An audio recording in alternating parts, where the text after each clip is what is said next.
एक हाथी मौत के मुंह में पहुंच चुका था। फिर जंगल में हुआ कुछ ऐसा चमत्कार कि हर कोई रह गया हैरान। आखिर जंगल में अचानक क्या चमत्कार हुआ जिसे देखकर सभी हैरान रह गए, जिसे देखकर सभी आश्चर्यचकित रह गए, जिसे देखकर सभी सोचने को मजबूर हो गए। इस वीडियो में विस्तार से बताऊंगा, ऐसे में वीडियो में अंतिम तक बने रहिए। नमस्कार, मैं हूं रवि तिवारी। आप देखना शुरू कर चुके हैं आपका लोकप्रिय YouTube channel local TV Chhattisgarh. तो चलिए सिलसिलेवार बातचीत करना शुरू करते हैं और इस घटना के विषय में आपको जानकारी देना शुरू करता हूं। क्या आपने कभी सोचा है कि जंगल में एक बीमार और अकेला हाथी, जिसकी हर सांस उसकी आखिरी साबित हो सकती थी, वह आखिर कैसे मौत को मात देकर दोबारा अपने झुंड तक पहुंच गया? क्या था वो रहस्य जिसने वन विभाग को कई दिनों तक हाई अलर्ट पर रखा? क्या यह हाथी सचमुच मरने वाला था?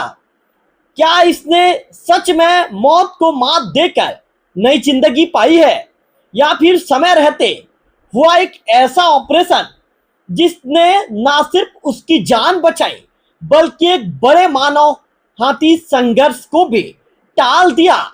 आज की कहानी किसी फिल्मी कहानी से कम नहीं है।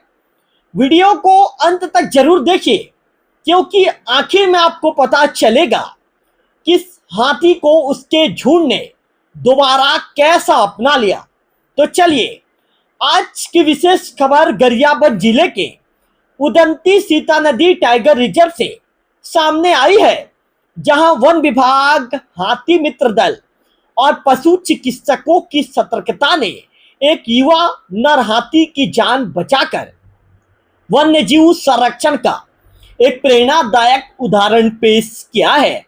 यह घटना केवल एक हाथी के इलाज की नहीं है, बल्कि ये बताती है कि समय पर की गई निगरानी, वैज्ञानिक उपचार और स्थानीय लोगों के सहयोग से कैसे एक बड़ा संकट टाला जा सकता है। दरअसल ये युवा हाथी, आपको बता दूं कि युवा नर हाथी लगभग 6 से 7 वर्ष का है। बताया गया है कि नवंबर 2025 में ओडिशा से छत्तीसगढ़ पहुंचे सिकासेर हाथी दल से यह हाथी किसी कारणवश बिछड़ गया था। झुंड से अलग होने के बाद यह हाथी जंगलों में अकेला भटकता रहा। दिन बीतते चले गए, लेकिन किसी को अंदाजा नहीं था कि इस हाथी की हालत लगातार बिगड़ती जा रही है। उदंती सीता नदी टाइगर रिजर्व के कुल्हाड़ी घाट परिक्षेत्र में हाथियों की निगरानी कर रहे हाथी मित्र दल की नजर इस हाथी पर अचानक पड़ी। उन्होंने देखा कि हाथी सामान्य व्यवहार नहीं कर रहा था। कई दिनों तक उसने मल त्याग नहीं किया। भोजन निगलने में उसे काफी परेशानी का सामना करना पड़ रहा था।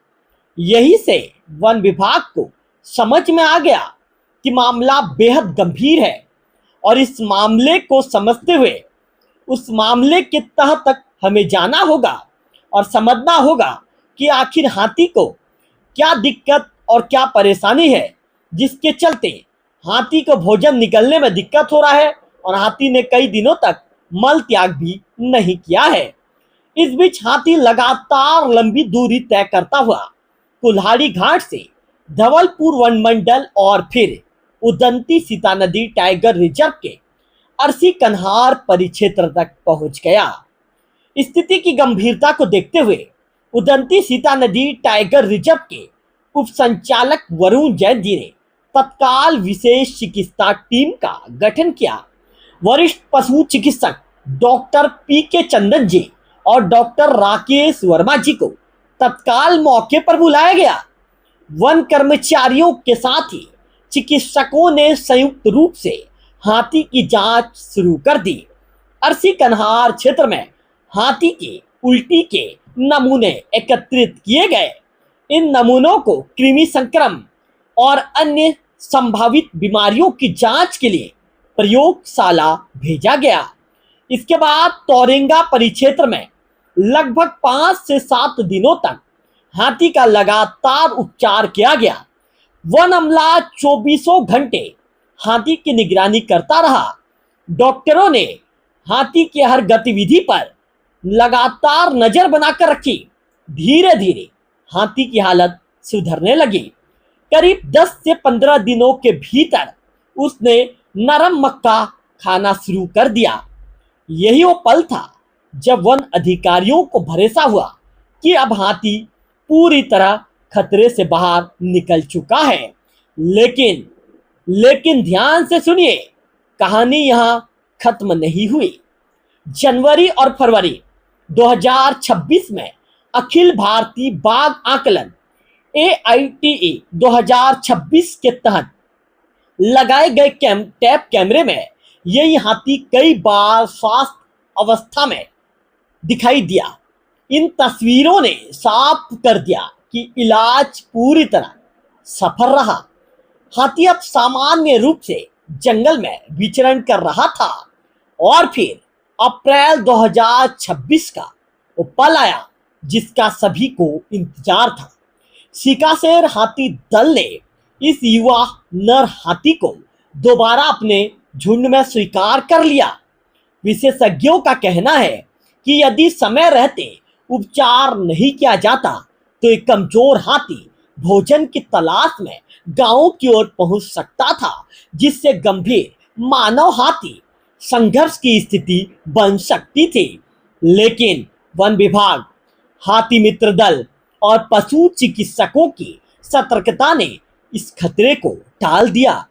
उदंती सीता नदी टाइगर रिजर्व प्रशासन ने इस सफलता का श्रेय हाथी मित्र दल, क्षेत्रीय वन कर्मचारियों और विशेष रूप से डॉक्टर PK चंदन जी और डॉक्टर राकेश वर्मा जी की समर्पित सेवाओं को दिया।